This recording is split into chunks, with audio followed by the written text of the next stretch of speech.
Aku baru sadar kalau tamparan paling keras dari suami bukanlah di pipi, melainkan bisikannya di telinga anakku yang mengatakan, "Ibu kamu itu orang gila."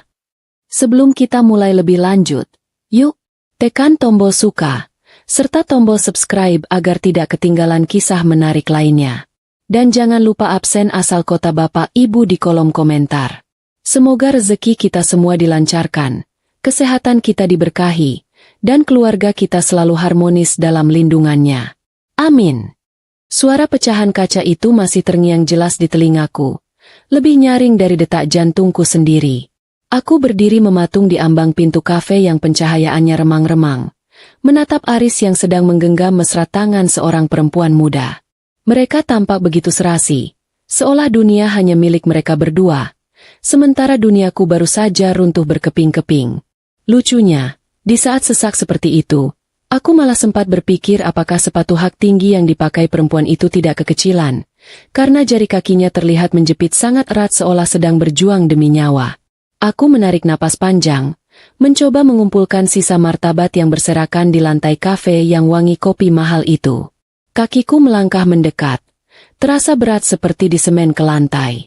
Begitu aku sampai di depan meja mereka, wajah Aris berubah dari penuh cinta menjadi pucat pasi, lalu dalam sekejap berubah lagi menjadi sangat dingin. Tidak ada permintaan maaf, tidak ada rasa bersalah. Yang ada hanyalah tatapan terganggu, seolah aku adalah lalat yang hinggap di hidangannya. Aku menuntut penjelasan, suaraku bergetar hebat, mencoba menahan tangis yang sudah di ujung mata. Bukannya menjawab, Aris malah berdiri dan menyambar lenganku dengan kasar, menyeretku keluar dari sana tanpa peduli pada pandangan orang-orang sekitar yang mulai berbisik-bisik seru seolah sedang menonton sinetron gratis. Sesampainya di rumah, suasana makin mencekam. Aris melempar kunci mobil ke atas meja kayu ruang tamu dengan suara dentum yang membuat Kian, anak kami, berlari keluar dari kamarnya dengan wajah bingung. Aku tidak bisa lagi menahan diri. Aku berteriak meminta keadilan atas pengkhianatannya. Namun, kemarahanku justru dibalas dengan kekerasan fisik yang tidak pernah kubayangkan sebelumnya. Aris mendorongku hingga bahuku menghantam sudut lemari jati. Lalu sebuah tamparan mendarat di pipiku. Rasanya panas dan kebas secara bersamaan. Aku tersungkur di depan kaki anakku sendiri, melihat bayanganku di cermin yang kini tampak begitu menyedihkan dengan rambut acak-acakan. Aris tidak berhenti di situ. Dengan gerakan yang sangat tenang dan wajah tanpa ekspresi, ia berlutut dan memeluk Kian yang mulai menangis ketakutan. Ia membisikkan kata-kata yang lebih tajam dari sembilu tepat di depan telingaku. Ia bilang pada Kian bahwa aku sedang kumat gilanya, bahwa aku adalah ibu yang tidak bisa mengontrol emosi dan hobi mengamuk tanpa alasan.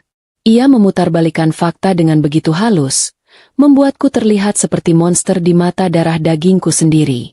Di titik itu, aku sadar bahwa yang hancur bukan cuma tulang-tulangku, tapi juga kepercayaan anakku yang sedang menatapku dengan sorot mata penuh keraguan dan ketakutan.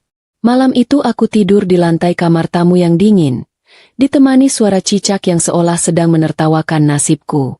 Aku mencoba menghibur diri dengan berpikir bahwa setidaknya cicak itu tidak selingkuh, atau kalaupun selingkuh, istrinya pasti tidak akan sampai lapor polisi. Esoknya, hidupku berubah total. Aris tidak membuang waktu untuk mengurus perceraian. Ia ingin segera menyingkirkanku agar bisa bersama selingkuhannya tanpa gangguan. Di tengah proses hukum yang melelahkan, aku merasa seperti alien di rumahku sendiri. Kian mulai menjauh. Ia lebih banyak diam dan menatapku seolah aku adalah bom waktu yang bisa meledak kapan saja. Proses pengadilan berjalan sangat cepat karena Aris menggunakan segala cara untuk menyudutkanku. Ia memfitnahku sebagai istri yang tidak becus dan tidak stabil secara mental. Namun, ada satu hal yang ia lupakan. Seorang anak memiliki insting yang lebih kuat dari kata-kata manipulasi. Saat hakim bertanya kepada Kian tentang siapa yang ingin ia ikuti, Aris sudah tersenyum penuh kemenangan. Ia yakin Kian akan memilihnya karena selama berbulan-bulan ia telah memanjakan Kian dengan mainan mahal dan cerita bohong tentang penyakit ibunya. Aku hanya bisa pasrah, menggenggam tangan sendiri dengan kuku yang menusuk telapak tangan, siap menerima kenyataan terpahit. Ternyata, Kian berjalan mendekatiku dan memeluk kakiku dengan erat. Ia tidak mengucapkan sepatah kata pun pada ayahnya, hanya menatap Aris dengan pandangan yang sulit diartikan. Di detik itu, aku merasa punya alasan untuk bernapas lagi. Meski aku keluar dari rumah itu tanpa sepeser pun uang, tanpa mobil, dan hanya membawa 2 koper besar berisi baju-baju bekas, aku merasa sangat kaya karena Kian ada di sampingku. Aris hanya mendengus, membiarkan kami pergi dengan keyakinan bahwa aku akan mengemis minta kembali dalam hitungan minggu karena dia tahu aku tidak punya apa-apa. Kami pindah ke sebuah kontrakan kecil di pinggiran kota yang atapnya sering bocor kalau hujan deras turun. Di malam pertama, kami terpaksa tidur beralaskan kasur lipat tipis. Aku mencoba melucu di depan Kian, mengatakan bahwa atap bocor itu adalah fitur air mancur alami, agar kami tidak merasa kepanasan. Kian tertawa kecil, meskipun aku tahu dia merindukan kamar mewahnya yang ber-AC. Aku mulai bekerja apa saja, mulai dari membantu tetangga jualan gorengan sampai menjadi tenaga admin panggilan. Tanganku yang dulu halus karena sering ke salon, kini kasar dan sering teriris pisau dapur, tapi rasanya jauh lebih terhormat daripada memegang uang hasil pemberian pria penipu. 1 tahun berlalu dengan sangat cepat namun penuh perjuangan yang berdarah-darah. Aku mulai bangkit, menemukan pekerjaan yang layak di sebuah perusahaan desain, dan perlahan-lahan menyembuhkan trauma batin Kian. Aku belajar bahwa luka itu tidak akan hilang kalau terus ditangisi, tapi harus diobati dengan kesibukan dan prestasi. Kadang kalau aku merasa lelah, aku bercermin dan berkata pada diriku sendiri bahwa keriput di wajahku ini adalah peta kemenangan, bukan tanda penuaan. Sampai akhirnya, aku bertemu dengan laki-laki yang sangat berbeda dari Aris. Dia tidak banyak bicara, tapi tindakannya selalu membuatku merasa sangat dihargai sebagai manusia. Kabar mengenai Aris sesekali mampir ke telingaku melalui teman lama. Katanya, perempuan selingkuhannya dulu sudah pergi membawa hampir seluruh aset yang Aris miliki. Aku tidak merasa senang, tapi aku juga tidak merasa sedih. Rasanya seperti mendengar berita cuaca di kutub utara, tidak ada hubungannya denganku. Kini, aku berdiri di depan cermin mengenakan gaun pengantin putih yang indah. Aku tidak lagi melihat wanita yang tersungkur di lantai rumah lama itu. Aku melihat wanita baru yang sudah berdamai dengan masa lalu. Aku sengaja mengirimkan undangan pernikahan ke alamat Aris, bukan untuk pamer, tapi untuk menunjukkan bahwa doanya agar aku hancur sama sekali tidak dikabulkan oleh Tuhan. Hari pernikahan itu tiba dengan cuaca yang sangat cerah. Aku melihat Aris datang dengan kemeja yang tampak kusut dan wajah yang jauh lebih tua dari usianya. Ia berdiri di pojok ruangan, menatapku dengan pandangan penuh penyesalan dan keterkejutan. Mungkin dia tidak menyangka bahwa istri yang emosian ini bisa berdiri tegak berdampingan dengan pria yang jauh lebih sukses, lebih gagah, dan yang terpenting, lebih tulus darinya. Aku tersenyum tenang ke arahnya, sebuah senyum yang tidak mengandung amarah lagi. Aku memegang tangan suamiku yang baru, merasakan kehangatan yang asli, sementara Kian berdiri di antara kami dengan tawa yang lepas. Di saat itu aku sadar, pembalasan terbaik adalah hidup dengan sangat bahagia hingga orang yang menyakitimu merasa sangat bodoh telah melepaskanmu. Hari-hari pertama setelah aku keluar dari rumah besar itu rasanya seperti bangun dari mimpi buruk dan langsung tercebur ke dalam air es. Aku duduk di lantai kontrakan yang semennya sudah banyak yang terkelupas, memandangi 2 koper besar yang isinya cuma baju dan sedikit harapan yang sudah agak lecek. Kian duduk di pojok ruangan, wajahnya masih datar, seolah dia sedang mencoba mencerna kenapa kasurnya yang empuk berubah jadi kasur lipat yang baunya seperti apek lemari tua. Aku mencoba menghibur diri sendiri dengan berpikir bahwa setidaknya di sini tidak ada suara teriakan Aris. Yang ada cuma suara radio tetangga sebelah yang setelahnya kencang sekali seolah dia ingin seluruh kecamatan tahu kalau dia lagi galau. Aku mulai memutar otak bagaimana caranya mengisi perut kami berdua untuk besok pagi. Tabunganku tidak seberapa, karena selama ini Aris selalu memastikan aku tidak punya akses penuh ke keuangan keluarga supaya aku tetap bergantung padanya. Lucu memang. Dia dulu bilang itu bentuk rasa sayangnya agar aku tidak capek mengurus uang. Padahal sebenarnya itu adalah cara dia merantaiku tanpa perlu pakai besi. Aku merogoh saku jaket dan menemukan uang 50.000 yang sudah kumal. Sisa kembalian beli air galon tadi sore. Aku memandangi uang itu sambil tersenyum kecut. Ternyata harga kemandirianku di malam pertama ini cuma selembar uang biru yang warnanya sudah mulai pudar. Kesulitan yang paling nyata bukan soal perut yang lapar, tapi soal bagaimana aku memulihkan citraku di mata Kian. Setiap kali aku mendekat untuk mengelus kepalanya, dia sering menunjukkan gerakan refleks menghindar, seolah dia takut aku akan tiba-tiba meledak seperti yang diceritakan ayahnya. Hatiku rasanya seperti diiris-iris melihat anak kandungku sendiri merasa tidak aman di dekatku. Aku tahu, cuci otak yang dilakukan Aris sangat berhasil. Setiap malam, aku harus menahan diri untuk tidak menangis di depannya, karena kalau aku menangis, Kian akan langsung menganggap itu sebagai bukti bahwa aku memang tidak stabil atau emosian.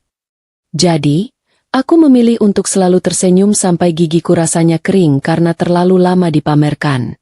Pernah suatu sore, aku mencoba memasak nasi goreng dengan bumbu seadanya di dapur kecil yang kalau aku berbalik badan sedikit saja sikutku pasti kena tembok. Karena kompornya agak rewel, api sempat membesar dan aku kaget. Refleks berteriak kecil. Detik itu juga, aku melihat Kian langsung lari ke pojok ruangan dan menutup telinganya dengan bantal. Tubuhnya gemetar hebat. Dia mengira aku akan mulai mengamuk dan memecahkan barang seperti yang sering dituduhkan Aris. Aku mematikan kompor, mendekatinya perlahan, dan berbisik kalau semuanya baik-baik saja.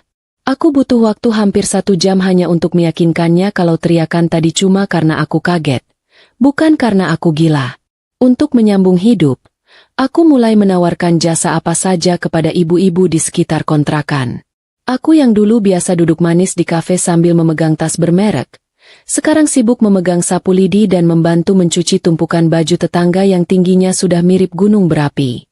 Kadang kalau tanganku mulai perih karena sabun colek yang keras, aku cuma bisa tertawa dalam hati mengingat dulu aku sering protes kalau krim malamku terlambat datang 1 hari saja. Hidup memang suka sekali bercanda, tapi setidaknya sekarang aku tahu berapa harga 1 liter beras yang sebenarnya. Aku tidak lagi hidup di dalam gelembung sabun yang cantik tapi kosong. Kian perlahan mulai melihat kenyataan bahwa ibunya tidak seburuk yang ayahnya katakan. Dia mulai melihatku bangun sebelum subuh, bekerja keras sampai punggungku rasanya ingin copot, dan tetap membacakan dia dongeng sebelum tidur meski mataku sudah tinggal 5% saja tenaganya. Suatu hari, dia membantuku melipat baju cucian pelanggan. Tangannya yang kecil mencoba mengikuti gerakanku. Di sela kesibukan itu, dia tiba-tiba bertanya kenapa ayah bilang ibu jahat padahal ibu sekarang sangat rajin. Aku cuma menarik napas panjang, mengelus rambutnya, dan bilang kalau mungkin ayah cuma lagi salah lihat saja. Aku tidak mau membalas dendam dengan menanam kebencian di kepala anakku. Biarlah waktu yang menjadi hakim paling jujur bagi kami. Minggu-minggu awal di kontrakan itu adalah ujian fisik yang luar biasa hebat bagiku.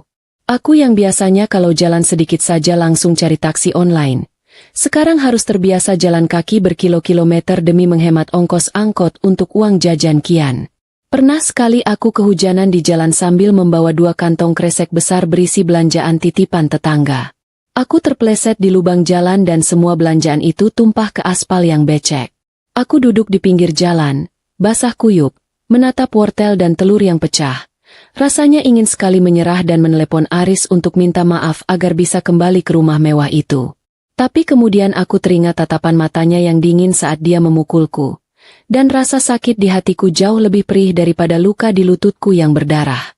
Aku memunguti sisa belanjaan itu dengan gerakan pelan, mencoba menyelamatkan apa yang masih bisa dimasak. Tiba-tiba ada seorang bapak penjual bakso yang mangkal di dekat situ memberikan payungnya padaku. Dia bilang, hidup itu memang seringnya pahit, tapi kalau kita tambahkan sedikit keceriaan, rasanya jadi lumayan enak seperti baksonya yang banyak lada. Aku tertawa mendengar nasihatnya yang sangat sederhana tapi masuk akal itu. Aku pulang ke rumah dengan keadaan kacau balau, tapi aku membawa pulang payung dan semangat baru. Kian menyambutku di pintu dengan handuk kecil. Dia tidak lagi takut, dia justru terlihat khawatir padaku. Malam itu, di bawah cahaya lampu 5 watt yang sering berkedip-kedip seolah lagi diskotik, aku mulai menyusun strategi untuk mencari pekerjaan yang lebih baik. Aku punya ijazah. Aku punya kemampuan desain yang dulu sempat kupendam karena Aris melarangku bekerja dengan alasan dia bisa membiayai semuanya. Aku mulai memperbaiki portofolio lama di kertas-kertas bekas, menggambar manual karena aku tidak punya laptop. Aku yakin, Tuhan tidak mungkin memberikan ujian seberat ini tanpa menyediakan pintu keluar. Aku hanya perlu berjalan sedikit lebih jauh lagi untuk menemukan pintu itu. Meskipun kaki ini sudah penuh dengan bekas lecet dan kapalan. Aris sempat meneleponku sekali. Hanya untuk pamer kalau dia baru saja membelikan Siska mobil baru yang warnanya merah menyala. Dia tertawa di telepon. Menanyakan apakah aku sudah bosan makan nasi tempe setiap hari. Aku cuma mendengarkan dengan tenang. Sambil melihat Kian yang sedang asyik makan kerupuk kaleng dengan lahapnya. Aku bilang padanya kalau nasi tempe di sini rasanya jauh lebih nikmat karena tidak ada bumbu pengkhianatan di dalamnya. Aris langsung mematikan telepon dengan kasar. Sepertinya dia kesal karena upayanya untuk membuatku mentalnya jatuh lagi tidak berhasil sama sekali. Sejak hari itu, aku berjanji pada diriku sendiri untuk tidak pernah lagi mengangkat telepon darinya. Aku memblokir nomornya bukan karena aku dendam. Tapi karena aku ingin membersihkan ruang di kepalaku dari segala hal yang beracun. Fokusku sekarang cuma dua, Kian dan masa depan. Aku mulai rajin mendatangi warnet dekat pasar untuk mengirim lamaran kerja lewat surat elektronik. Penjaga warnetnya sampai hafal denganku karena aku sering datang dengan baju yang masih bau matahari dan keringat. Dia bahkan sempat bercanda menanyakan apakah aku sedang mencari jodoh di internet atau mencari kerja. Aku jawab saja kalau aku sedang mencari keajaiban yang bisa dibayar pakai uang bulanan. Setiap kali aku merasa ingin menyerah, aku selalu melihat foto Kian yang kuselipkan di dompetku yang sudah mulai mengelupas kulitnya. Foto itu diambil saat dia ulang tahun dulu, saat kami masih terlihat seperti keluarga bahagia yang palsu. Aku ingin memberikan Kian kehidupan yang nyata, bukan yang tampak bagus dari luar tapi busuk di dalam. Aku ingin dia bangga punya ibu yang meski pernah dihancurkan sampai remuk, tetap bisa menyusun kembali kepingan dirinya menjadi sesuatu yang jauh lebih kuat dari sebelumnya. Perjalanan ini memang masih sangat panjang dan terjal, tapi setidaknya sekarang aku yang memegang kemudinya, bukan Aris. Pagi itu, udara di ruang tunggu pengadilan terasa lebih berat dari biasanya. Seolah-olah oksigen di sana sengaja dikurangi supaya orang-orang cepat pusing. Aku duduk di kursi kayu panjang yang kerasnya minta ampun, berusaha mengatur napas agar tidak terlihat seperti orang yang sedang sesak napas beneran. Di seberang sana, Aris duduk dengan gaya sangat santai, kaki disilangkan, dan senyum tipis yang merendahkan terus menempel di bibirnya. Dia tampak sangat yakin bahwa hari ini adalah hari kemenangan telaknya, hari di mana dia akan mengambil Kian dariku dan membiarkanku hidup sendirian dalam kemiskinan.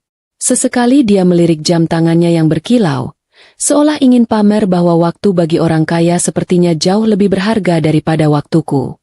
Aris sudah menyiapkan segalanya dengan sangat rapi, termasuk beberapa saksi bayaran yang siap mengatakan kalau aku adalah ibu yang tidak stabil secara mental. Aku hanya bisa mengelus dada, bertanya-tanya dalam hati sejak kapan dia jadi sehebat ini dalam menyusun skenario fiksi. Kalau saja dia jadi penulis naskah film, mungkin dia sudah menang piala bergengsi, bukannya malah sibuk menghancurkan hidup ibu dari anaknya sendiri. Aku menoleh ke arah Kian yang duduk di sampingku. Dia terus menunduk sambil memainkan ujung kemejanya yang sudah agak kekecilan. Aku tahu beban di pundak kecil itu sangat berat, karena dia dipaksa memilih antara dua orang yang seharusnya menjadi pelindungnya. Saat sidang dimulai, suasana jadi sangat kaku dan formal. Persis seperti suasana ujian matematika yang paling sulit di sekolah dulu. Hakim yang memimpin sidang adalah seorang pria tua berkacamata tebal yang menatap kami satu persatu dengan teliti. Aris mulai mengeluarkan jurus-jurus andalannya, bicara dengan nada yang dibuat sedih seolah dia adalah ayah paling menderita di dunia yang memiliki istri sakit jiwa. Aku hanya diam, tidak membela diri dengan teriakan, karena aku tahu di tempat seperti ini, siapa yang paling tenang biasanya dialah yang paling dipercaya. Aku hanya berdoa dalam hati agar keajaiban tidak sedang terjebak macet dan bisa sampai tepat waktu ke ruangan ini. Momen yang paling mendebarkan pun tiba ketika hakim meminta Kian berdiri di depannya untuk ditanya secara langsung.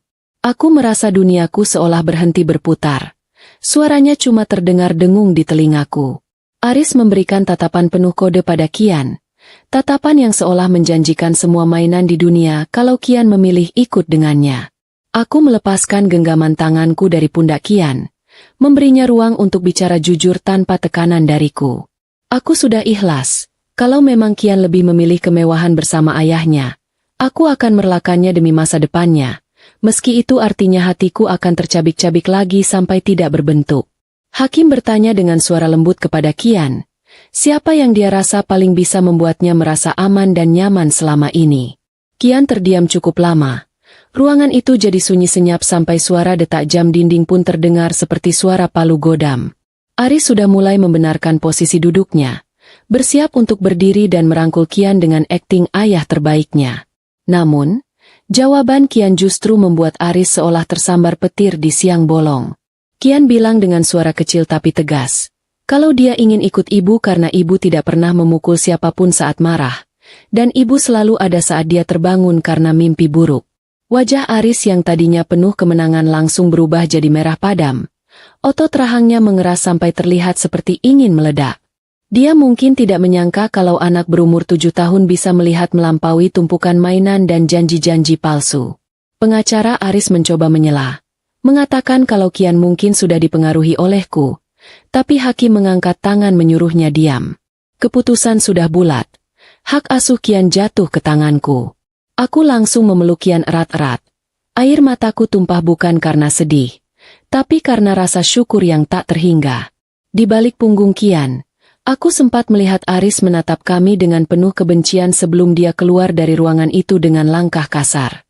Setelah sidang selesai, kami keluar dari gedung pengadilan dengan langkah yang terasa jauh lebih ringan, seolah beban bertonton baru saja diangkat dari pundakku.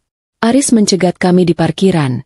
Dia berdiri di samping mobil mewahnya yang mengkilap, kontras sekali dengan penampilanku yang seadanya. Dia bilang padaku dengan nada mengancam kalau aku tidak akan kuat menghidupi Kian sendirian dan sebentar lagi aku akan menyerah. Aku cuma tersenyum, lalu bilang padanya kalau aku lebih baik makan nasi garam tapi hatinya tenang daripada makan mewah tapi penuh kepalsuan. Dia mendengus, masuk ke mobilnya, dan mengegas mesinnya dengan sangat kencang sampai meninggalkan asap hitam yang bau, seolah itu adalah pesan terakhirnya untuk kami. Kian menarik tanganku, mengajakku pulang ke kontrakan kami yang sempit. Lucunya, dia malah bertanya apakah kami bisa mampir beli es krim potong di pinggir jalan sebagai perayaan. Aku tertawa, benar-benar tertawa lepas untuk pertama kalinya sejak pengkhianatan itu terjadi. Uang di dompetku memang tinggal sedikit. Mungkin cuma cukup untuk beli 2 es krim dan ongkos angkot, tapi rasanya aku adalah orang paling menang di dunia. Kami duduk di halte bus sambil menjilat es krim yang cepat meleleh karena cuaca panas, menertawakan hal-hal kecil seperti kucing yang mencoba mengejar ekornya sendiri di depan halte. Malam itu di kontrakan, Kian tidur dengan sangat pulas, jauh lebih tenang daripada malam-malam sebelumnya. Aku duduk di sampingnya, memandangi wajahnya yang polos dan menyadari bahwa perjuanganku yang sebenarnya baru saja dimulai. Aku harus membuktikan pada dunia, dan terutama pada diriku sendiri, bahwa pilihan Kian tidak salah. Aku tidak lagi peduli pada Aris atau perempuan selingkuhannya itu. Mereka sekarang cuma sekumpulan debu di masa laluku yang harus kusapu bersih. Aku mulai menyusun rencana kerja lagi. Kali ini dengan semangat 10 kali lipat karena aku tahu ada seseorang yang menggantungkan seluruh dunianya padaku. Aku sempat berpikir, mungkin Aris sekarang sedang berpesta dengan Siska untuk merayakan kebebasannya dari aku. Tapi aku tidak peduli. Biarlah dia menikmati dunianya yang penuh tipu daya itu, sampai nanti dia sadar bahwa harta tidak bisa membeli ketulusan seorang anak. Aku mematikan lampu kamar, menyisakan cahaya remang dari lampu jalan yang masuk lewat celah jendela. Di dalam kegelapan itu, aku merasa sangat kuat. Ternyata, keberanian itu bukan berarti tidak punya rasa takut, tapi tetap berjalan meski kaki gemetar hebat. Besok aku akan bangun lebih pagi, mencari peluang baru, dan memastikan bahwa tidak akan ada lagi yang bisa merendahkan kami hanya karena kami tidak punya harta. Keesokan harinya, aku mendapat kabar kalau Aris mulai memindahkan beberapa barang pribadiku yang tersisa ke gudang dan melarangku mendekat ke rumah lama itu lagi. Berita itu aku terima dengan sangat tenang. Bahkan aku sempat bercanda pada teman yang memberitahuku bahwa aku malah berterima kasih karena tidak perlu repot menyewa jasa pindahan barang. Barang-barang itu cuma benda mati. Mereka tidak punya jiwa, dan aku sudah membawa pergi satu-satunya hal yang paling berharga dari rumah itu. Kian. Masa depanku mungkin belum terlihat jelas. Jalannya mungkin masih banyak lubang, tapi setidaknya aku tidak lagi berjalan di jalan yang salah bersama orang yang salah. Hidup di kontrakan sempit ini ternyata memberi pelajaran berharga kalau bahagia itu sebenarnya murah. Yang mahal itu gengsinya. Aku terbangun setiap pagi bukan oleh alarm jam pintar, melainkan oleh suara batuk mesin motor tua tetangga yang bunyinya seperti sedang sekarat. Aku mulai bekerja sebagai buruh cuci di pagi hari. Lalu siangnya aku berubah jadi tukang ketik lepas di warnet pojok pasar. Tanganku yang dulu cuma kenal alat rias mahal, sekarang sudah kebal dengan aroma sabun colek yang kuatnya minta ampun. Lucunya, aku baru sadar kalau mengucek baju itu olahraga yang lebih efektif daripada ikut kelas yoga di pusat kebugaran yang dulu sering kudatangi demi pamer di media sosial. Kian perlahan mulai terbiasa dengan menu makanan kami yang lebih sering didominasi oleh telur dan tempe. Suatu sore, dia melihatku sedang menghitung sisa uang di dalam kaleng bekas biskuit dengan wajah yang mungkin terlihat agak tegang. Dia mendekat, lalu meletakkan sebuah permen karet di tanganku sambil bilang kalau itu adalah vitamin semangat buatku. Aku hampir menangis, tapi aku tahan karena tidak mau dia mengira aku sedang kumat, lagi seperti fitnah ayahnya dulu. Aku memakan permen itu sambil tertawa, meski rasanya manisnya cuma sebentar. Tapi efeknya ke hatiku jauh lebih awet daripada makan steak di restoran mewah bareng Aris. Trauma Kian adalah musuh terbesarku yang paling nyata dan sering muncul tanpa diundang. Kadang kalau ada suara pintu tertutup agak kencang karena tertiup angin, bahunya langsung menciut dan wajahnya pucat pasi. Aku harus segera memeluknya, membisikkan bahwa itu cuma angin yang lagi lewat, bukan amarah yang akan meledak. Aku mulai menyisihkan uang receh demi receh agar bisa membawanya ke psikolog anak di puskesmas kota. Aku rela tidak jajan apa-apa, bahkan rela memakai baju yang itu-itu saja, asal anakku bisa kembali punya binar mata yang jernih tanpa bayang-bayang ketakutan pada sosok ayahnya sendiri. Pernah suatu kali aku mencoba melamar jadi admin di sebuah toko bangunan besar di dekat pasar. Pemiliknya, seorang ibu-ibu galak yang rambutnya disasak tinggi sampai mirip sarang burung, menatapku dari ujung kaki sampai ujung kepala dengan penuh selidik. Dia bertanya apakah aku sanggup kerja kasar karena penampilanku katanya terlalu halus untuk ukuran toko material. Aku cuma menjawab sambil nyengir kalau aku sudah terbiasa memindahkan gunung cucian. Jadi cuma memindahkan tumpukan nota dan semen harusnya bukan masalah besar. Dia tertawa kencang sampai antingnya bergoyang-goyang. Dan akhirnya dia menerimaku kerja di sana dengan gaji harian yang lumayan untuk beli susu Kian. Bekerja di toko bangunan membuatku bertemu dengan banyak karakter orang yang unik dan ajaib. Dari kuli panggul yang hobi melawak tentang nasib sampai kontraktor yang sering marah-marah karena harga paku naik 1.000 perak. Aku belajar untuk tidak baperan dan tetap tenang meski suasana sedang kacau balau. Pengalaman ini benar-benar mengikis sisa-sisa diriku yang dulu manja dan gampang mengeluh.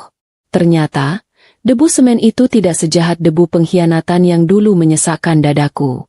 Di sini, meski badanku capek dan bajuku selalu bau toko, aku merasa punya harga diri yang utuh karena uang yang kuterima benar-benar hasil keringatku sendiri. Setiap pulang kerja, aku selalu menyempatkan diri mampir ke toko buku bekas untuk membelikan Kian buku cerita atau komik. Aku ingin dia tetap punya imajinasi yang luas meski ruang geraknya sekarang terbatas di rumah petak yang sempit. Kami sering duduk berdua di lantai, membaca buku di bawah lampu kuning yang sudah mulai meredup. Kian pernah bertanya, apakah suatu saat nanti kami bisa punya rumah lagi yang ada tamannya agar dia bisa memelihara kucing. Aku bilang padanya dengan yakin kalau suatu hari nanti, bukan cuma taman, tapi kita akan punya istana yang isinya cuma orang-orang jujur dan penyayang. Dia mengangguk mantap, dan itu adalah janji yang harus kutepati apapun caranya. Aris sempat mencoba mengusik ketenangan kami lagi dengan mengirim pesan singkat yang isinya menanyakan apakah aku sudah siap menyerah. Dia bilang kalau Kian pasti malu punya ibu yang cuma jadi buruh toko bangunan. Aku tidak membalas pesan itu, melainkan langsung menghapusnya dan mematikan ponselku. Aku tidak butuh validasi dari orang yang bahkan tidak tahu cara menghargai istrinya sendiri. Bagiku, tidak ada pekerjaan yang memalukan selama itu halal. Yang memalukan adalah pria yang memukul wanita lalu bersembunyi di balik kata-kata manis di depan anaknya. Keadaan ekonomi yang pas-pasan ini juga membuatku jadi sangat kreatif dalam urusan dapur. Aku belajar caranya memasak 1 ekor ayam untuk dimakan selama 3 hari dengan berbagai variasi, Mulai dari digoreng sampai disuir-suir kecil supaya terlihat banyak. Kian malah menganggap itu seperti tantangan di acara masak di televisi. Dia sering memberi nilai untuk masakanku yang menurutnya, rasa bintang 5 harga kaki 5 banget. Humor-humor kecil seperti inilah yang menyelamatkan kewarasanku di tengah kerasnya perjuangan hidup sebagai orang tua tunggal yang tidak punya modal apa-apa selain nyali. Suatu malam, hujan turun sangat deras dan atap kontrakan kami bocor tepat di atas kasur. Kami berdua terpaksa bangun tengah malam untuk memindahkan kasur dan menaruh ember-ember plastik untuk menampung air. Bukannya sedih, Kian malah mengajakku main musik pakai suara tetesan air yang jatuh ke ember plastik. Kami membuat irama sendiri di tengah kegelapan. Tertawa-tawa sampai lupa kalau kami sedang kebanjiran. Di momen itu aku sadar, kebahagiaan itu memang soal sudut pandang. Dulu di rumah mewah, hujan berarti kesepian karena Aris jarang pulang. Tapi di sini, hujan berarti waktu berkualitas untuk bermain musik ember bersama anakku. Aku juga mulai memanfaatkan waktu luang di malam hari untuk mengasah kembali kemampuan menggambarku di sisa-sisa kertas nota toko bangunan yang sudah tidak terpakai. Aku menggambar denah-denah rumah impian yang mungil tapi cantik. Aku tidak tahu kapan mimpi itu akan terwujud. Tapi aku percaya kalau setiap garis yang kubuat adalah doa yang sedang kukirimkan ke langit. Aku tidak mau membiarkan otakku tumpul hanya karena aku sedang berada di titik terendah. Justru dari dasar jurang inilah, aku bisa melihat bintang-bintang dengan lebih jelas tanpa terhalang gedung-gedung tinggi penuh kemunafikan. Kehidupan sosialku di lingkungan kontrakan juga semakin membaik. Tetangga-tetangga di sini, meski hidupnya juga susah, punya rasa kepedulian yang sangat tinggi. Kalau aku pulang terlambat karena lembur di toko, ada saja yang menaruh sepiring singkong rebus atau sepiring nasi uduk di depan pintu rumahku untuk Kian. Mereka tidak banyak tanya tentang masa laluku. Mereka cuma peduli apakah aku hari ini sudah makan atau belum. Rasa kekeluargaan yang tulus ini tidak pernah kutemukan di kalangan pergaulan sosialitaku dulu, di mana orang-orang lebih peduli pada merek tasmu daripada keadaan hatimu. Tepat 1 tahun setelah perceraian itu, aku melihat diri di cermin dan hampir tidak mengenaliku lagi. Wanita yang dulu lemah dan penakut sudah hilang, digantikan oleh wanita yang tatapan matanya tajam dan bahunya tegak. Kulitku mungkin sedikit lebih gelap karena sering terkena sinar matahari, tapi senyumku jauh lebih tulus sekarang. Aku sudah berhasil menyembuhkan luka-lukaku sendiri tanpa bantuan siapapun, apalagi bantuan Aris. Aku sudah siap untuk melangkah ke tahap selanjutnya dalam hidupku, karena aku tahu bahwa badai sebesar apapun pasti akan menyisakan tanah yang subur untuk menanam bunga-bunga baru. Kesempatan besar itu datang lewat sebuah iklan lowongan kerja di koran bekas yang tadinya mau kupakai untuk alas makan. Di sana tertulis bahwa sebuah perusahaan desain interior sedang mencari asisten desainer yang tidak hanya jago menggambar, tapi juga paham lapangan. Aku berangkat dengan kemeja satu-satunya yang masih terlihat rapi, meski warnanya sudah tidak seputih dulu lagi. Sambil menunggu giliran wawancara, aku sempat melihat pantulan diriku di pintu kaca kantor yang mengkilap itu. Aku bergumam pelan, "Ayo Maya, kalau kamu bisa bertahan menghadapi amukan Aris, menghadapi bos perusahaan ini harusnya cuma seperti menghadapi kucing yang belum makan." Di dalam ruangan kantor yang wangi aroma kayu cendana itu, aku bertemu dengan Pratama. Pria itu tampak sangat serius, dengan kacamata yang bertengger di ujung hidungnya, sibuk menatap tumpukan kertas. Begitu dia melihat portofolio yang kubuat di kertas-kertas bekas nota toko bangunan, dia terdiam cukup lama. Aku sudah bersiap-siap untuk ditertawakan atau disuruh pulang karena medianya yang sangat tidak profesional. Tapi, dia justru mendongak dan bertanya kenapa aku menggunakan kertas nota. Aku menjawab jujur kalau ide tidak butuh kertas mahal, tapi butuh tempat untuk segera dituangkan. Dia tersenyum tipis, sebuah senyum yang terasa sangat tulus dan jauh dari kesan meremehkan. Pratama menerimaku bekerja dengan syarat aku harus bisa menyesuaikan diri dengan ritme kerjanya yang sangat cepat. Ternyata, dia adalah sosok pria yang sangat menghargai proses dan kejujuran. Di kantor itu, aku tidak pernah merasa rendah diri meski statusku adalah janda dengan 1 anak yang tinggal di kontrakan sempit. Pratama justru sering memuji ide-ideku yang dianggapnya segar dan membumi. Lucunya, suatu hari dia pernah bertanya padaku kenapa aku selalu membawa bekal nasi dengan telur dadar yang diiris tipis-tipis. Aku jawab saja kalau itu adalah teknik rahasia desain kuliner agar nasi yang sedikit terlihat seperti porsi kaisar. Dia tertawa renyah, dan untuk pertama kalinya setelah sekian lama, aku merasa dihargai sebagai seorang profesional. Pekerjaan baru ini membawa perubahan besar bagi ekonomi dan mental kami. Aku mulai bisa membelikan Kian sepatu sekolah baru yang tidak mangap seperti buaya lapar kalau dipakai berjalan. Kian juga mulai menunjukkan kemajuan luar biasa lewat bantuan psikolog puskesmas yang rutin kami kunjungi. Dia sudah tidak lagi lari ketakutan kalau mendengar suara keras. Bahkan, dia mulai berani menceritakan mimpinya menjadi seorang arsitek supaya bisa membuatkan rumah anti badai untukku. Aku merasa seolah-olah bongkahan es di dalam hatinya mulai mencair, digantikan oleh semangat baru yang membuatnya tampak lebih ceria dari hari ke hari. Aku mulai sering lembur di kantor bersama Pratama untuk menyelesaikan proyek-proyek besar. Di sela-sela kesibukan menggambar denah, kami sering bertukar cerita hidup. Dia ternyata seorang duda yang ditinggal mati istrinya, dan dia sangat menghargai perjuanganku membesarkan Kian sendirian. Kedekatan kami tumbuh secara alami, tanpa paksaan, dan tanpa drama seperti di sinetron. Dia memperlakukanku dengan sangat sopan, tidak pernah sekalipun mencoba mengambil keuntungan dari posisiku. Bagiku, Pratama adalah definisi pria sejati yang selama ini hanya kukira ada di dalam buku dongeng. Dia tidak pernah menjanjikan dunia, tapi dia selalu memastikan ada secangkir kopi hangat di mejaku saat aku terlihat lelah. Suatu sore, Pratama mengajakku dan Kian untuk makan malam di sebuah kedai sederhana pinggir jalan. Awalnya aku merasa agak sungkan, tapi melihat betapa akrabnya dia mengobrol dengan Kian soal mainan robot, rasa cemas itu hilang. Pratama tidak mencoba menjadi ayah baru secara paksa. Dia hanya menjadi teman yang menyenangkan bagi Kian. Mereka berdua malah asyik bertukar cerita tentang cara menangkap jangkrik yang benar. Sementara aku cuma bisa menatap mereka sambil mengunyah sate ayam dengan perasaan hangat yang memenuhi dada. Di momen itu, aku menyadari bahwa penyembuhan luka batin itu tidak harus selalu dilakukan sendirian. Kian mulai sangat menyukai Pratama karena pria itu selalu menepati janjinya. Kalau Pratama bilang akan datang jam 4 sore untuk mengajak kami jalan-jalan ke taman kota, maka jam 4:01 dia sudah ada di depan kontrakan kami. Hal sederhana seperti ketepatan waktu ini sangat berarti bagi Kian yang dulu sering dibohongi oleh janji-janji manis Aris. Aku melihat Kian mulai belajar tentang apa itu integritas dari seorang pria melalui sosok Pratama. Aku bersyukur karena Tuhan mengirimkan seseorang yang bisa menjadi contoh baik bagi anakku, tanpa perlu aku minta atau aku mohon-mohon. Bisnis desain yang dijalankan Pratama semakin maju, dan aku ikut berperan besar di dalamnya sebagai desainer utama. Kami mulai mendapatkan proyek-proyek perumahan kelas atas, yang secara otomatis membuat bonus penjualanku meningkat drastis.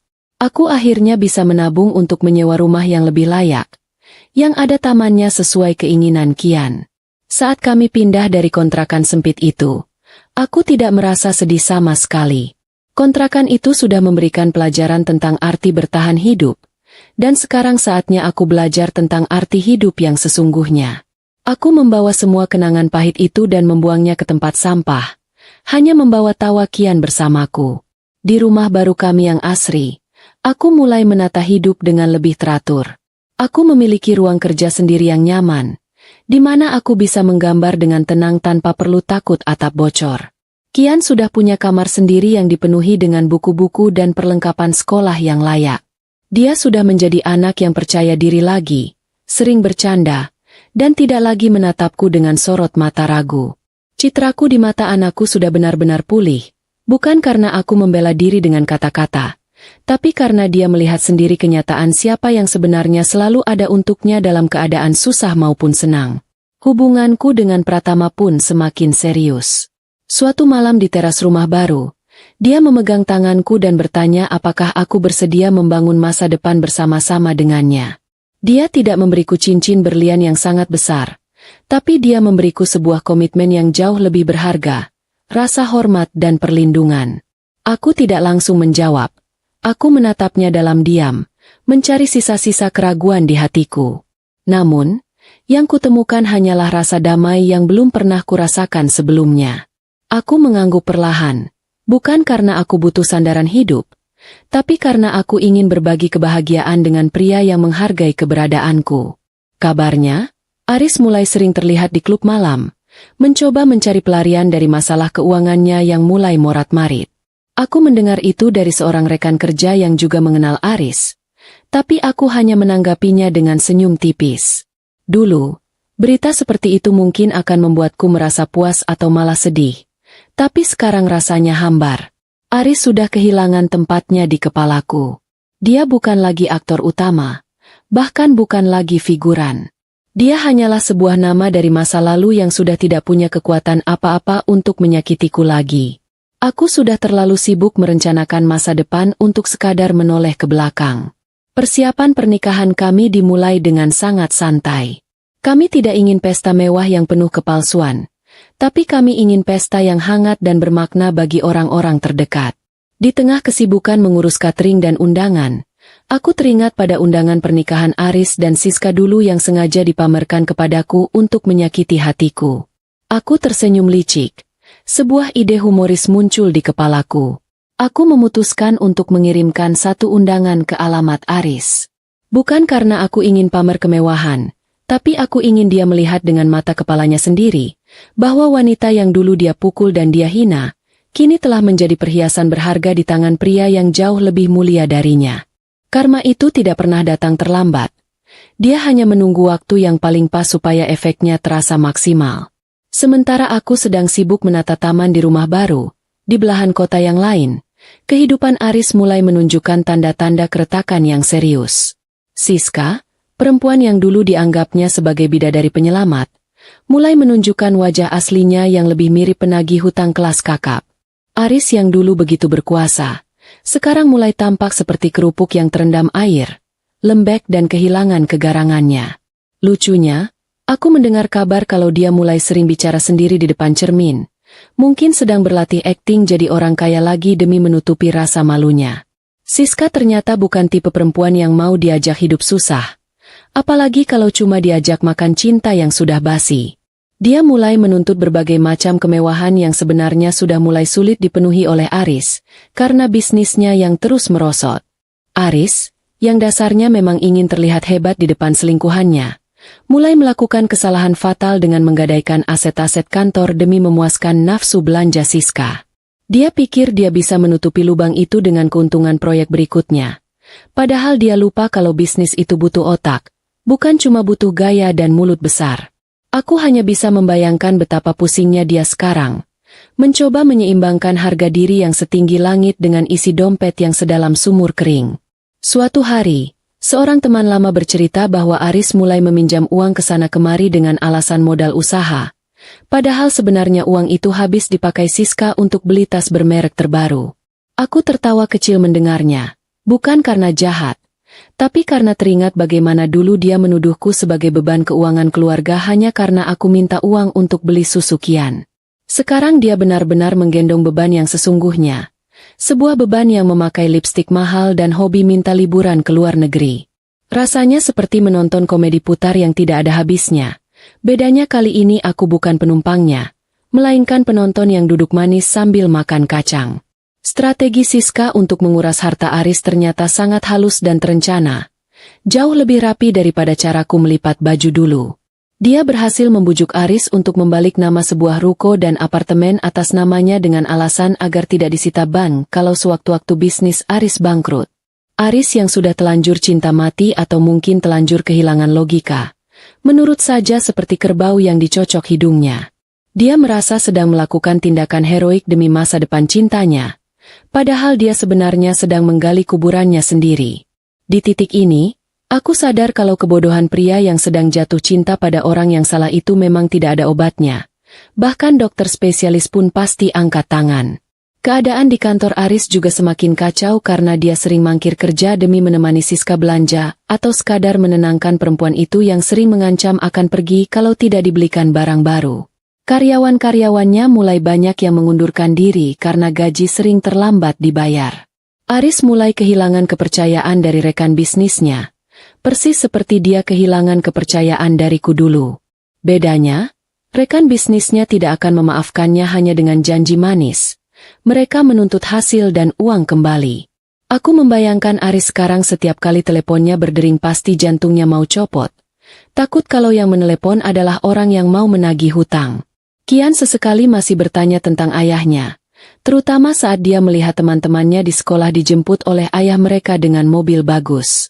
Aku tidak pernah menjelekkan Aris di depan Kian. Aku cuma bilang kalau ayah lagi sibuk belajar tentang arti tanggung jawab di tempat lain. Kian biasanya cuma mengangguk paham. Lalu kembali asyik bermain dengan miniatur bangunan yang sering dibawakan oleh Pratama. Aku bersyukur karena Kian sudah tidak lagi memiliki ikatan emosional yang menyakitkan dengan ayahnya. Dia sudah punya dunia baru yang jauh lebih stabil dan penuh kasih sayang, tanpa perlu ada drama teriakan atau tamparan yang menghiasi kesehariannya. Pernah suatu sore, Aris mencoba menemuiku di tempat kerja lama, di toko bangunan milik ibu sasak tinggi itu. Dia datang dengan mobil yang catnya sudah mulai kusam dan wajah yang tampak sangat kusut, seperti baju yang belum disetrika selama sebulan. Dia mencoba bicara baik-baik, menanyakan kabar Kian dan memintaku untuk membantunya bicara dengan pengacara karena dia sedang terlibat masalah hukum. Aku cuma menatapnya datar, lalu memanggil satpam toko untuk mengantarnya keluar. Aku bilang padanya kalau aku sudah tidak lagi bekerja di bagian pelayanan keluhan masa lalu. Aris pergi dengan wajah penuh amarah yang tertahan. Mungkin dia tidak menyangka kalau istri penurutnya ini bisa jadi sedingin es batu. Kejadian itu membuatku semakin yakin bahwa keputusan untuk memutus komunikasi dengannya adalah langkah yang sangat tepat. Orang seperti Aris tidak akan pernah berubah kalau tidak merasakan sendiri pahitnya terjatuh. Dia selalu butuh orang lain untuk disalahkan atas kegagalannya sendiri. Dulu akulah yang jadi sasaran kesalahannya. Sekarang mungkin dia mulai menyalahkan cuaca, pemerintah, atau bahkan kucing tetangga atas kehancurannya. Aku merasa sangat merdeka karena tidak lagi harus memikul beban emosional dari pria yang tidak tahu cara menghargai kebaikan. Hidupku sekarang sudah terlalu penuh dengan hal-hal positif untuk menyisakan ruang bagi energinya yang negatif. Hubungan Aris dan Siska mencapai puncaknya saat semua aset yang sudah dibalik nama itu diam-diam dijual oleh Siska tanpa sepengetahuan Aris. Siska menghilang begitu saja dalam semalam, membawa lari semua uang hasil penjualan itu dan meninggalkan Aris di apartemen sewaan yang cicilannya sudah menunggak 3 bulan. Aris baru sadar kalau dia telah ditipu mentah-mentah saat dia menemukan lemari pakaian Siska sudah kosong melompong. Hanya menyisakan 1 botol parfum murah yang aromanya sangat menyengat. Dia duduk di lantai apartemen itu, persis seperti posisiku dulu saat diusir dari rumah. Tapi bedanya dia tidak punya siapa-siapa di sisinya. Kehancuran Aris ini menjadi buah bibir di kalangan teman-teman kami yang dulu sering menjilat padanya. Mereka yang dulu memuji-muji Aris, sekarang menjadi orang pertama yang menertawakan nasibnya.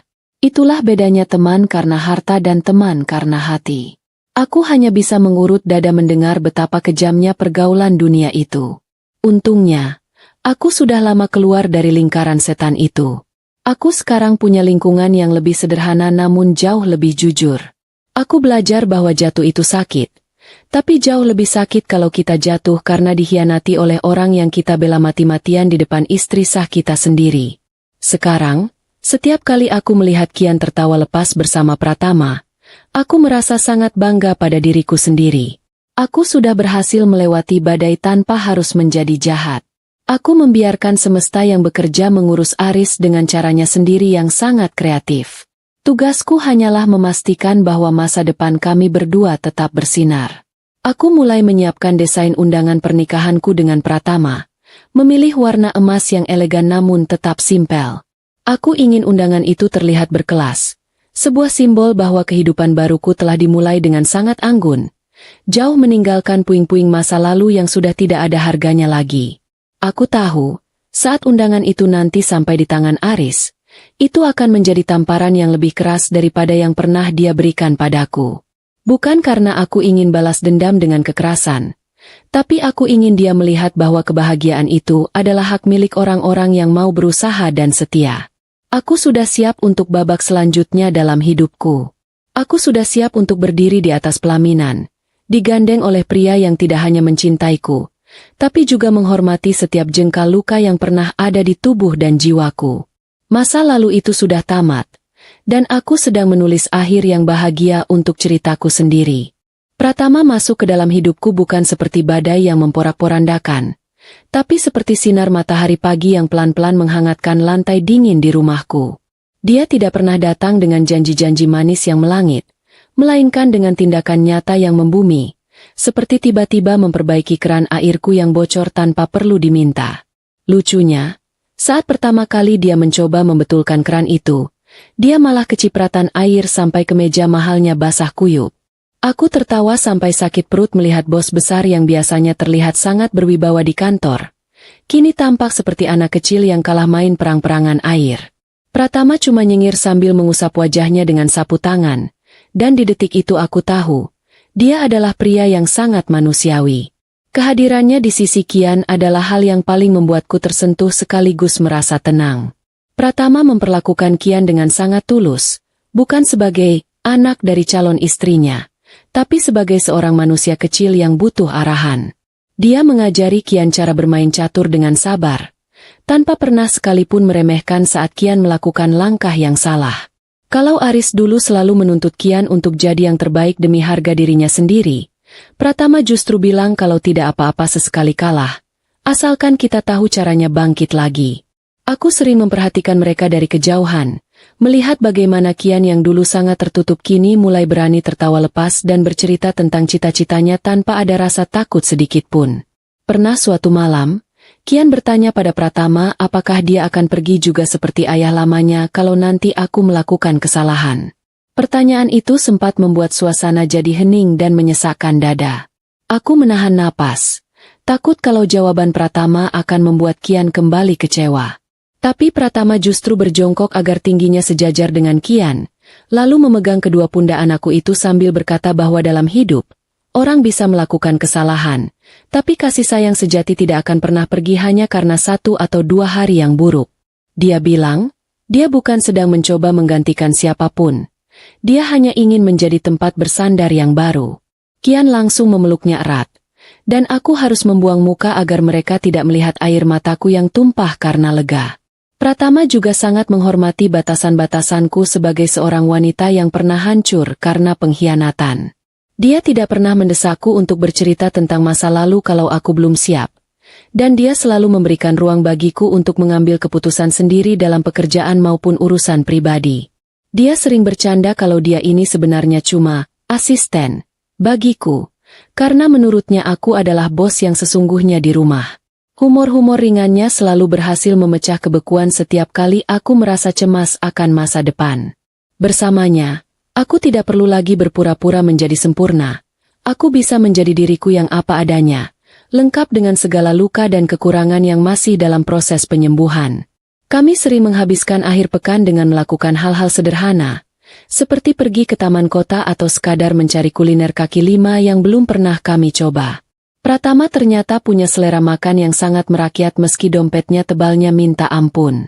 Dia bisa terlihat sangat bahagia hanya dengan makan seporsi bakso urat di pinggir jalan sambil berkeringat kepedasan. Katanya, kebahagiaan itu tidak ada urusannya dengan harga menu makanan, tapi dengan siapa kita berbagi meja makan itu. Aku sering meledeknya bahwa kalau klien-klien besarnya melihat dia makan berantakan seperti itu, mereka pasti akan berpikir 2 kali untuk memberi proyek. Dia cuma tertawa dan malah menambah porsi kerupuknya. Di kantor, hubungan kami tetap profesional namun tetap penuh dukungan yang manis. Dia sering menyelipkan coklat kecil di atas meja kerjaku saat aku sedang pusing menghadapi revisi desain dari klien yang rewelnya melebihi ibu kos. Dia tidak pernah menunjukkan sikap pilih kasih di depan karyawan lain, yang justru membuatku semakin menghormatinya. Aku bekerja 2 kali lebih keras karena aku ingin membuktikan bahwa aku berada di posisi ini karena kemampuanku, bukan karena aku dekat dengan pemilik perusahaan. Pratama melihat semangatku dan dia selalu menjadi orang pertama yang bertepuk tangan paling kencang setiap kali aku berhasil menyelesaikan proyek besar. Citraku di mata Kian sekarang benar-benar sudah pulih 100%, bahkan lebih kuat dari sebelumnya. Dia melihat ibunya sebagai sosok yang tangguh, mandiri, dan pantas dicintai oleh pria hebat seperti Pratama. Dia tidak lagi percaya pada bisikan-bisikan jahat ayahnya di masa lalu yang mengatakan kalau aku adalah ibu yang emosian dan gila. Baginya, aku adalah pahlawan yang berhasil membawanya keluar dari kegelapan. Kehadiran Pratama melengkapi kepingan puzzle yang hilang di hidup kami, memberikan warna yang lebih cerah dan hangat. Aku merasa seolah-olah seluruh alam semesta sedang bekerja sama untuk membayarku kembali atas semua tetes air mata yang pernah jatuh di lantai kontrakan lama itu. Suatu hari, aku mengajak Pratama dan Kian untuk kembali mengunjungi area di sekitar rumah lamaku dengan Aris, hanya untuk sekadar lewat. Aku ingin mengetes perasaanku sendiri. Apakah aku masih merasa sakit hati atau benci? Ternyata, saat mobil kami melewati rumah megah yang kini tampak suram itu, aku tidak merasakan apa-apa lagi. Tidak ada amarah, tidak ada dendam. Yang ada hanyalah rasa hambar yang luar biasa. Aku melihat ke samping, ke arah Pratama yang sedang asyik mendengarkan cerita Kian tentang robot barunya. Aku sadar, rumah yang sebenarnya bukan lagi bangunan besar itu. Tapi dimanapun aku berada bersama dua orang ini, itulah rumahku yang sesungguhnya. Persiapan pernikahan kami semakin matang dan penuh dengan keceriaan. Kami memilih untuk mengadakan pesta di sebuah kebun yang asri, jauh dari kesan kaku dan mewah yang berlebihan. Aku ingin setiap orang yang datang bisa merasakan kebahagiaan yang tulus, bukan sekadar datang untuk ajang pamer harta. Pratama menyerahkan semua urusan desain pernikahan padaku. Katanya dia percaya penuh pada selera estetikaku yang dianggapnya sangat berjiwa. Aku mulai mendesain kartu undangan dengan penuh perasaan, dan saat tiba waktunya menuliskan nama di daftar tamu, jariku berhenti di satu nama yang sangat kukenal, Aris. Aku menatap nama itu cukup lama sambil tersenyum kecil. Aku memutuskan untuk benar-benar mengirimkan undangan itu padanya. Bukan karena aku belum bisa melupakannya, tapi karena aku ingin memberinya penutupan yang layak. Aku ingin dia melihat bahwa wanita yang dulu dia buang di pinggir jalan, sekarang sedang dijemput oleh pangeran yang sebenarnya untuk menuju istana yang dia bangun sendiri dengan kerja keras. Aku ingin Aris tahu bahwa dia gagal menghancurkanku. Dia justru secara tidak sengaja membantuku menjadi versi diriku yang paling kuat. Aku memasukkan undangan itu ke dalam amplop emas dengan sangat tenang, lalu menyegelnya dengan doa agar dia juga bisa menemukan kedamaiannya sendiri suatu hari nanti. Hari demi hari menjelang pernikahan terasa sangat indah. Kian sudah sibuk mencoba jas kecilnya yang senada dengan milik Pratama. Melihat mereka berdua berdiri di depan cermin sambil merapikan dasi masing-masing membuat hatiku terasa penuh. Aku merasa sangat beruntung bisa mendapatkan kesempatan kedua dalam hidup. Ternyata, Tuhan tidak pernah mengambil sesuatu dari kita tanpa menyiapkan pengganti yang jauh lebih baik. Aku siap menutup buku masa laluku yang penuh coretan tinta hitam, dan memulai buku baru dengan lembaran yang putih bersih. Siap ditulis dengan cerita cinta yang jauh lebih sehat dan terhormat. Aku tahu jalan di depan mungkin tetap tidak akan selalu mulus. Tapi setidaknya sekarang aku punya rekan perjalanan yang bisa diandalkan. Pratama adalah jangkar yang menahanku agar tidak terombang-ambing saat badai datang. Dan Kian adalah kompas yang selalu menunjukkan arah pulang. Kehidupan baruku ini bukan tentang balas dendam pada Aris, tapi tentang kemenangan atas diriku sendiri yang dulu sempat merasa tidak berharga. Sekarang, aku berdiri tegak dengan kepala terangkat tinggi, menanti hari di mana aku akan melangkah di atas altar dengan senyum yang paling jujur yang pernah kumiliki. Kehancuran Aris ternyata jauh lebih cepat dan lebih berisik daripada yang kubayangkan. Kabar tentang dia yang tertipu oleh Siska sudah menjadi konsumsi publik, bahkan sampai ke telinga kuli panggul di toko bangunan tempatku dulu bekerja. Aris sekarang benar-benar kehilangan segalanya. Rumah mewah, mobil-mobil mengkilap, hingga martabatnya yang dulu dia agung-agungkan. Dia sekarang tinggal di sebuah apartemen sewaan yang sempit dan pengap, di mana suara tetangga yang bertengkar terdengar lebih jelas daripada suara hatinya sendiri. Lucunya, aku sempat membayangkan dia sekarang pasti sedang sibuk memikirkan bagaimana cara merebus mie instan tanpa harus mengorbankan sisa uang parkirnya.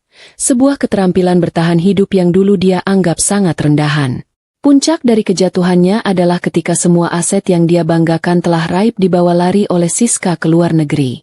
Aris baru menyadari bahwa selama ini dia bukan sedang membangun istana dengan bidadari, tapi sedang memelihara rayap yang sangat cantik namun sangat rakus. Apartemen yang sekarang dia tempati pun kabarnya sudah nunggak pembayaran selama 3 bulan, dan dia terpaksa menjual jam tangan bermereknya demi menyambung hidup. Aku tertawa getir teringat dulu dia memukulku sambil bilang kalau aku adalah beban. Sekarang, Beban yang sesungguhnya telah pergi meninggalkannya dalam keadaan tanpa sisa, bahkan tanpa meninggalkan sehelai tisu pun untuk menyeka air matanya. Kondisi psikologis Aris juga mulai goyah. Dia yang dulu selalu tampil klimis dan rapi, kini sering terlihat di warung kopi dekat apartemennya dengan baju yang kusut dan mata yang merah karena kurang tidur. Orang-orang yang dulu memujanya sekarang sudah menjauh, seolah dia adalah wabah yang harus dihindari. Aris mulai merasakan apa yang kurasakan dulu, perasaan terisolasi dan tidak dianggap oleh dunia. Bedanya, aku dulu punya Kian yang memberiku kekuatan, sedangkan dia tidak punya siapa-siapa selain bayang-bayang kesalahannya sendiri yang terus mengejar kemanapun dia pergi. Hidup memang seadil itu. Dia memberikan apa yang kita tanam, lengkap dengan bunga dan buahnya yang pahit. Suatu hari, aku mendapat laporan dari teman lamaku bahwa Aris sempat terlihat mencoba menghubungi kantor Pratama untuk mencari pekerjaan atau sekadar meminta bantuan. Tentu saja, panggilannya tidak pernah sampai ke meja Pratama karena staf keamanan sudah tahu reputasinya yang buruk. Saat aku mendengar cerita itu, aku sedang duduk santai di taman belakang rumahku sambil menikmati teh hangat. Aku tidak merasa iba sedikit pun. Bukan karena aku kejam, tapi karena aku tahu bahwa setiap orang harus bertanggung jawab atas kekacauan yang mereka buat sendiri. Aris harus belajar bahwa kata maaf tidak akan secara otomatis mengembalikan saldo rekening, atau memulihkan kepercayaan yang sudah dihancurkan sampai jadi abu. Kian sendiri sudah benar-benar tidak pernah lagi menanyakan ayahnya. Dia terlalu sibuk dengan dunianya yang baru, sekolah barunya, dan hobinya menggambar bersama Pratama. Pernah suatu kali Kian menemukan foto lama Aris di selipan buku sekolahnya.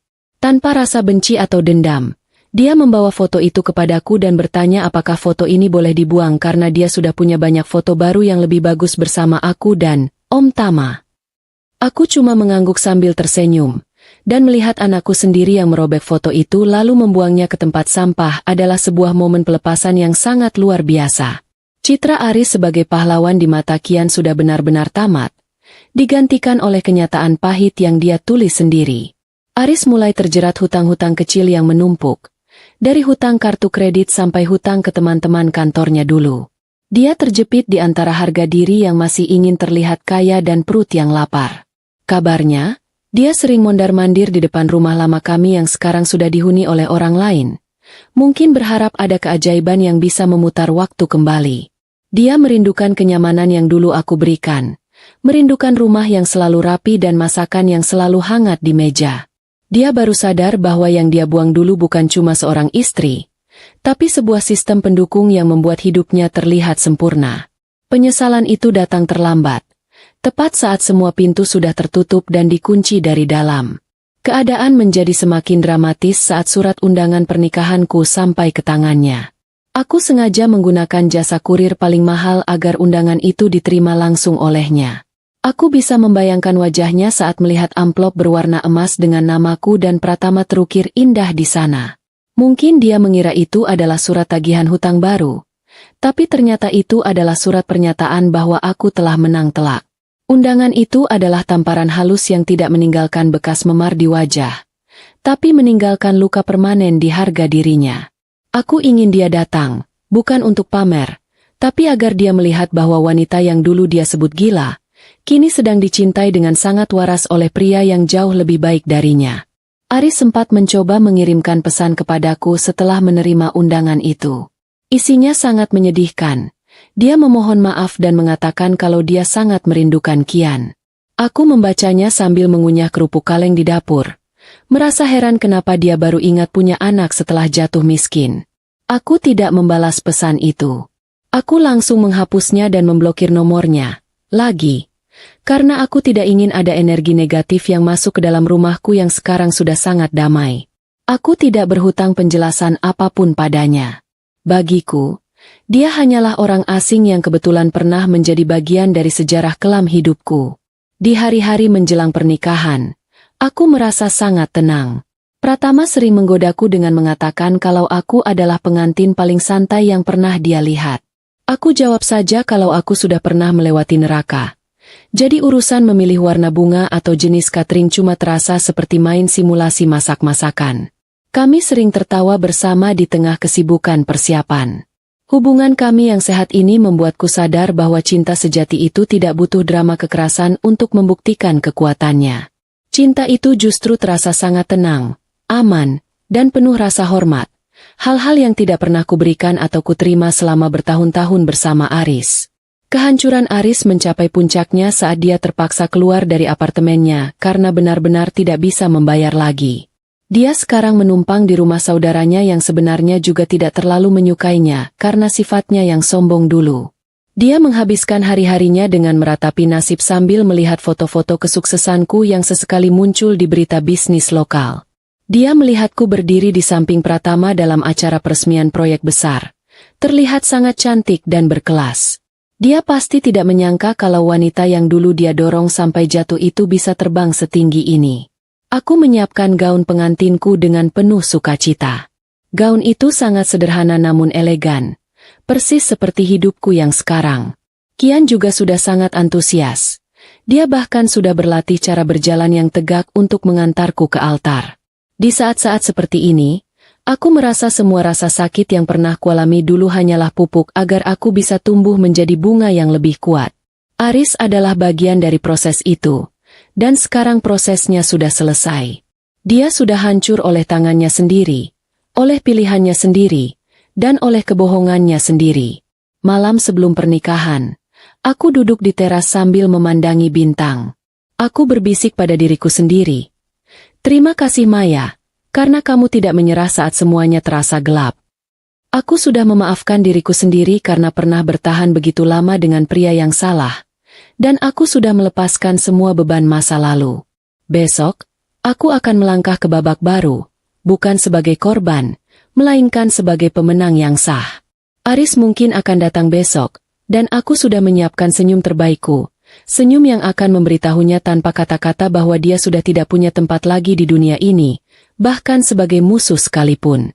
Hari pernikahan itu tiba dengan suasana yang sangat tenang. Seolah-olah langit pun ikut setuju kalau aku berhak mendapatkan kebahagiaan ini. Aku berdiri di depan cermin besar, mengenakan gaun putih yang jatuhnya sangat pas di badanku. Tidak ada lagi riasan tebal untuk menutupi bekas luka atau sembab di mata karena menangis semalaman. Wajahku sekarang hanya dipoles riasan tipis yang menonjolkan binar bahagia yang asli. Aku sempat tertawa sendiri melihat betapa mahalnya harga rasa damai ini. Jauh lebih mahal dari berlian manapun yang dulu pernah Aris pamerkan padaku. Aku merasa sangat cantik, bukan karena gaunnya, tapi karena aku tahu aku sudah utuh kembali. Kian masuk ruang ganti dengan jas kecilnya yang membuat dia terlihat sangat gagah. Meskipun dasinya agak miring ke kiri karena dia terlalu semangat lari-larian. Dia menatapku tanpa berkedip. Lalu bilang kalau aku terlihat seperti ratu di buku dongeng yang sering kami baca. Aku berlutut, merapikan dasinya, dan mencium keningnya lama-lama. Di detik itu, aku teringat saat kami duduk di lantai kontrakan yang bocor setahun yang lalu. Siapa sangka, dari sana kami bisa sampai ke sini. Kian memegang tanganku erat, seolah ingin meyakinkanku bahwa hari ini tidak akan ada yang bisa menyakiti kami lagi. Di luar, tamu-tamu mulai berdatangan ke area kebun yang sudah ditata dengan sangat manis. Aku bisa mendengar suara musik akustik yang lembut, memecah kesunyian sore yang hangat. Dan benar saja, di antara kerumunan tamu itu, aku melihat sosok yang sangat kukenal sedang berdiri mematung di dekat gerbang masuk. Aris datang. Dia mengenakan kemeja yang sepertinya adalah kemeja terbaik yang masih dia punya. Tapi tetap saja terlihat agak kebesaran karena badannya yang sekarang jauh lebih kurus. Dia berdiri di sana dengan wajah yang tampak sangat bingung. Seolah dia sedang berada di planet lain yang sangat asing baginya. Aris berjalan mendekat ke arah pelaminan saat acara belum dimulai. Dia melewati deretan kursi tamu dengan langkah yang ragu-ragu. Sangat berbeda dengan gayanya dulu yang selalu ingin jadi pusat perhatian. Orang-orang yang dulu mengenalnya sebagai pengusaha sukses kini menatapnya dengan pandangan kasihan atau malah membuang muka. Lucunya, ada seorang tamu yang tidak sengaja menyenggolnya dan Aris hampir limbung. Menunjukkan betapa rapuhnya dia sekarang, baik secara fisik maupun mental. Aku memperhatikan gerak-geriknya dari balik tirai jendela, merasa aneh karena tidak ada lagi rasa gemetar di jantungku saat melihat pria yang dulu sangat kutakuti ini. Begitu matanya menangkap sosok Pratama yang sedang mengobrol dengan rekan bisnisnya, Aris tampak sangat terpukul. Dia melihat Pratama, pria yang gagah, tenang, dan memiliki aura kesuksesan yang sangat alami tanpa perlu dibuat-buat. Aris mungkin baru sadar kalau saingannya kali ini bukan cuma lebih kaya, tapi jauh lebih terhormat dalam segala hal. Dia menatap tangannya sendiri yang kosong, lalu menatap kerumunan tamu yang tampak sangat menghargai Pratama. Di titik itu, aku bisa melihat bahu Aris yang semakin merosot, seolah dia baru saja menyadari bahwa dunianya yang dulu dia banggakan sudah benar-benar lenyap di telan bumi. Aris mencoba mendekati Kian yang sedang asyik bermain di dekat kolam hias. Dia memanggil nama Kian dengan suara yang serak, mungkin berharap anak itu akan berlari memeluknya seperti dulu. Namun, Kian hanya menoleh sebentar, memberikan senyum yang sopan tapi sangat formal, lalu kembali fokus pada dunianya sendiri. Kian tidak lagi menatap ayahnya dengan rasa takut, tapi dengan rasa asing, seperti melihat orang yang pernah dia kenal di kehidupan sebelumnya tapi sudah tidak ada hubungannya lagi sekarang. Aris berdiri mematung, melihat anaknya sendiri memperlakukannya seperti tamu biasa yang baru pertama kali bertemu. Keadaan menjadi semakin pahit bagi Aris saat dia mendengar bisikan-bisikan dari tamu di sekitarnya yang membicarakan tentang nasib Siska. Seseorang bercerita kalau Siska baru saja terlihat di luar negeri bersama pria lain yang lebih kaya, meninggalkan Aris dalam keadaan bangkrut total. Wajah Aris langsung memucat. Mungkin rasanya seperti luka lama yang disiram air garam dalam jumlah banyak. Dia tertunduk lesu, berdiri sendirian di tengah keramaian pesta yang penuh tawa. Aku merasa pemandangan ini adalah humor gelap yang paling sempurna. Pria yang dulu membuang keluarganya demi kemewahan, sekarang berdiri sendirian di pesta kemewahan mantan istrinya tanpa punya apa-apa. Saat acara inti dimulai, aku melangkah keluar menuju altar dengan digandeng oleh Kian. Semua mata menatap kami dengan penuh kekaguman. Aku sengaja berjalan melewati posisi Aris berdiri. Saat jarak kami hanya terpaut beberapa meter, aku menoleh sebentar dan memberikan senyum yang paling tenang yang pernah aku miliki. Tidak ada kebencian dalam senyum itu, hanya sebuah pengakuan bahwa dia sekarang adalah orang asing bagiku. Aris menatapku dengan mata yang mulai berkaca-kaca. Mungkin dia ingin mengatakan sesuatu, tapi kata-katanya tertahan di tenggorokan karena dia sadar dia sudah tidak punya hak apa-apa lagi untuk bicara padaku. Pratama menyambut tanganku di depan altar dengan genggaman yang sangat hangat dan kuat. Dia membisikkan kata-kata pujian yang membuatku merasa sangat dihargai sebagai seorang wanita. Kami bertukar janji suci di bawah langit sore yang mulai berubah warna menjadi oranye keemasan. Di sela-sela prosesi itu, aku sempat melihat Aris yang perlahan-lahan mundur dari kerumunan, lalu berbalik arah menuju gerbang keluar. Dia tidak sanggup melihat lebih lama lagi kebahagiaan yang seharusnya bisa dia miliki kalau saja dia tidak serakah dan jahat dulu. Dia pergi dengan langkah lunglai, menghilang di balik rimbunan pohon taman, kembali ke kehidupannya yang sepi dan hancur. Momen keberangkatan Aris dari pesta itu terasa sangat melegakan, seolah-olah ada beban terakhir yang baru saja lepas dari pundakku. Aku tidak mengejarnya, tidak memanggilnya, bahkan tidak merasa perlu tahu dia pergi kemana. Fokusku sekarang adalah pada pria di depanku dan anakku yang berdiri dengan bangga di samping kami. Pesta berlanjut dengan penuh kegembiraan, makanan enak yang tidak habis-habis, dan candaan-candaan ringan dari teman-teman baru kami. Aku merasa sangat bersyukur karena Tuhan memberiku kekuatan untuk tetap waras sampai hari ini tiba. Kian sempat menghampiriku saat aku sedang duduk istirahat sebentar. Dia bertanya apakah orang tadi itu adalah ayahnya yang dulu. Aku menjawabnya dengan jujur, mengangguk pelan. Kian kemudian berkata kalau ayahnya terlihat sangat sedih, tapi dia merasa lebih suka melihatku tersenyum bersama Om Tama. Kalimat itu adalah penutup yang paling sempurna untuk semua rasa ragu yang mungkin masih tersisa. Anakku sudah tahu mana yang asli dan mana yang palsu. Dia sudah memilih jalannya sendiri, dan jalan itu adalah bersamaku, dalam kehidupan yang baru dan lebih jujur ini. Malam itu, setelah semua tamu pulang, aku duduk di sofa ruang tengah bersama Pratama dan Kian. Kami bercerita tentang kejadian-kejadian lucu selama pesta tadi, menertawakan hal-hal kecil yang tidak sempurna. Aku menyandarkan kepalaku di bahu Pratama, merasakan detak jantung yang stabil dan menenangkan. Aku tahu, hari esok mungkin masih akan ada tantangan, tapi aku tidak lagi takut. Aku sudah membuktikan bahwa dari keretakan yang paling parah sekalipun, kita bisa membangun kembali sesuatu yang jauh lebih indah dan kokoh. Masa lalu itu sudah benar-benar tertinggal di belakang gerbang kebun tadi, dan aku siap menyambut matahari pagi yang baru besok. Pagi pertama setelah pernikahan rasanya seperti bangun di dunia yang benar-benar baru, di mana aroma kopinya lebih wangi dan cahaya mataharinya tidak lagi terasa menyengat, tapi memeluk. Aku duduk di teras belakang rumah baru kami, menyesap teh hangat sambil memperhatikan Kian yang sedang sibuk mengejar kucing di atas rumput hijau yang masih berembun. Tidak ada lagi rasa sesak di dada atau ketakutan akan ada teriakan yang memecah keheningan. Lucunya, aku baru sadar kalau selama bertahun-tahun hidup dengan Aris, aku lupa cara bernapas dalam-dalam tanpa merasa was-was. Sekarang, paru-paruku rasanya penuh dengan udara yang paling bersih yang pernah kuhirup. Pratama keluar membawa sepiring pisang goreng yang masih panas, hasil eksperimennya di dapur pagi ini yang katanya, resep rahasia keluarga. Padahal aku tahu dia tadi sempat mengintip tutorial di internet. Dia duduk di sampingku, lalu dengan santai meletakkan tangannya di pundakku. Kami tidak banyak bicara, hanya menikmati suara tawa Kian yang melengking bahagia.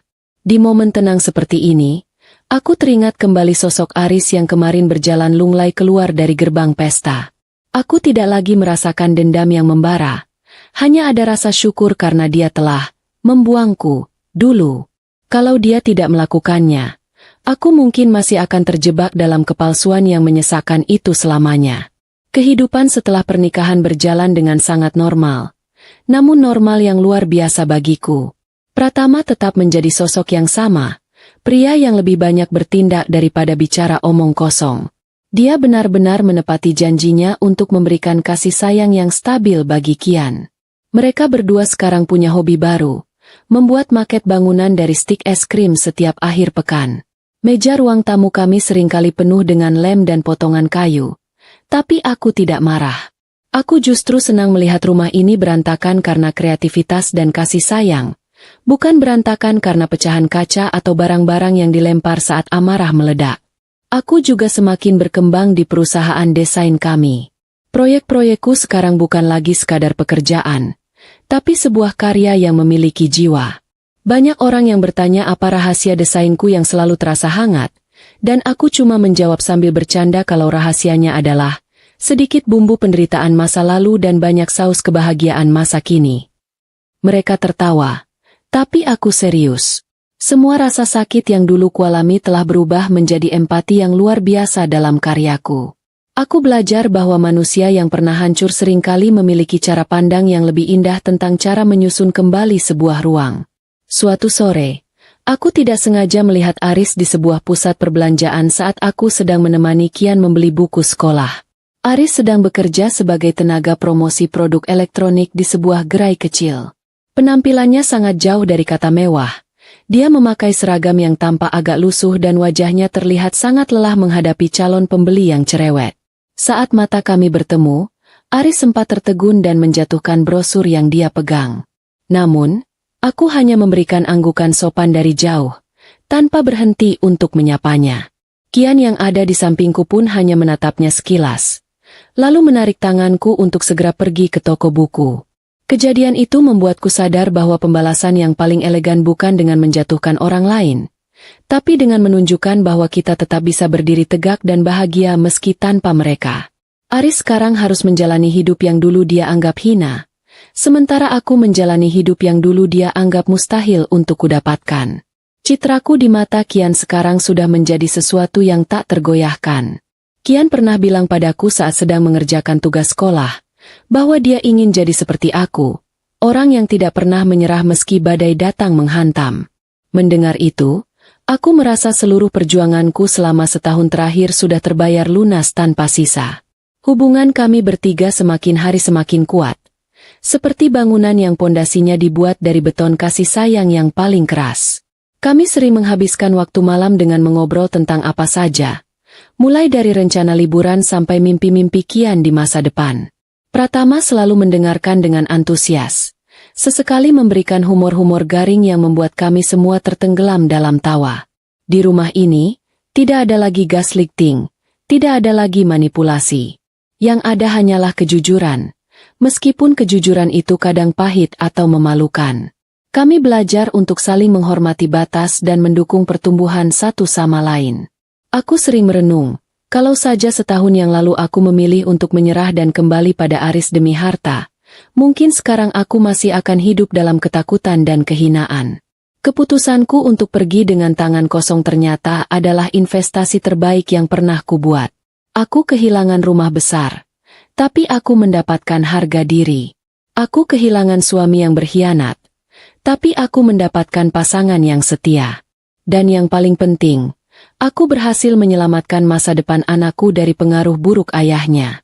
Luka di tubuhku mungkin sudah hilang tak berbekas, tapi pelajaran yang tertanam di jiwaku akan selalu kujaga baik-baik. Kini, setiap kali aku bercermin, aku tidak lagi melihat wanita yang lemah dan emosian seperti yang dituduhkan Aris dulu. Aku melihat seorang pemenang. Aku melihat seorang ibu yang tangguh dan seorang istri yang dicintai dengan tulus. Hidupku sekarang adalah bukti nyata bahwa roda itu memang berputar. Dan Tuhan tidak pernah tidur saat melihat hambanya dizalimi.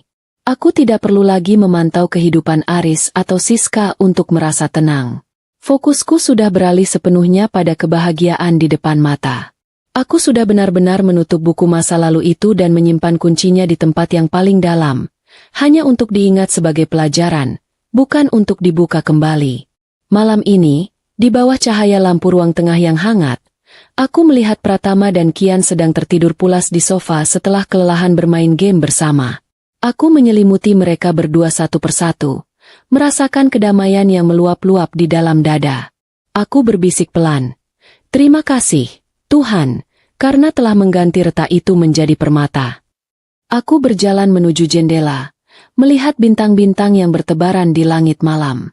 Perjalananku memang panjang dan menyakitkan. Tapi akhir ceritanya ternyata jauh lebih indah dari yang pernah kubayangkan di atas kasur lipat kontrakan lama itu. Besok pagi, aku akan bangun lagi dengan semangat yang sama. Aku akan terus berkarya, terus mencintai, dan terus menjadi ibu yang membanggakan bagi Kian. Masa lalu sudah selesai, dan masa depan tampak sangat cerah di depanku. Tidak ada lagi ruang untuk kesedihan, karena hatiku sudah terlalu penuh dengan rasa syukur dan cinta yang asli. Aku sudah sampai di titik di mana aku bisa memaafkan semuanya. Bukan karena mereka pantas dimaafkan, tapi karena aku pantas mendapatkan ketenangan jiwa yang hakiki. Cerita, istri yang emosian, itu sudah tamat. Dan sekarang dimulai cerita tentang wanita yang berbahagia selamanya.